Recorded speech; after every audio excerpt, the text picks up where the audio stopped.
এই সংকটকালীন সময়ের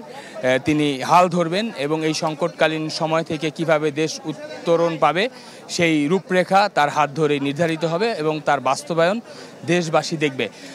দর্শক, আপনারা চ্যানেল 24-এর পর্দায় দেখছেন ডক্টর মোহাম্মদ ইউনূস অগ্রসর আর কিছুক্ষণের মধ্যেই হচ্ছেন এবং তিনি বিমানবন্দরের যেই স্থানে বক্তব্য রাখবেন সেখানে আর কিছুক্ষণের মধ্যেই আসলে তিনি আসবেন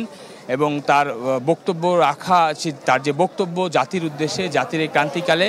নতুন বাংলাদেশে তার নতুন পরিচয়, তা তিনি কিন্তু দর্শক আপনারা দেখবেন এবং দেশের মানুষও কিন্তু অধীর আগ্রহে অপেক্ষা করছে। কেননা গেল কয়েকদিন ধরে গুজবের যে ডালপালা ছড়িয়েছে। দর্শক, আমরা দেখছি যে ডক্টর মোহাম্মদ ইউনূস দেশে এসে পৌঁছেছেন এবং ডক্টর মোহাম্মদ ইউনূস দেশে আসার পর জনগণের উদ্দেশ্যে যে বার্তা দেবেন সে কক্ষে তিনি পৌঁছেছেন এবং তিনি সেখানে পৌঁছানোর পর তাকে ফুল দিয়ে শুভেচ্ছা জানানো হচ্ছে এবং এখানেই তিনি জনগণের উদ্দেশ্যে যে বার্তা দেবেন সেটার জন্য সবাই অপেক্ষা করছে এবং তার পাশেই রয়েছেন বৈষম্য বিরোধী ছাত্র আন্দোলনের নেতা নাহিদ ইসলাম দেখতে পাচ্ছি, হাসনাত আবদুল্লাহকে দেখতে পাচ্ছি এবং আরো কয়েকজন রয়েছেন সেখানে।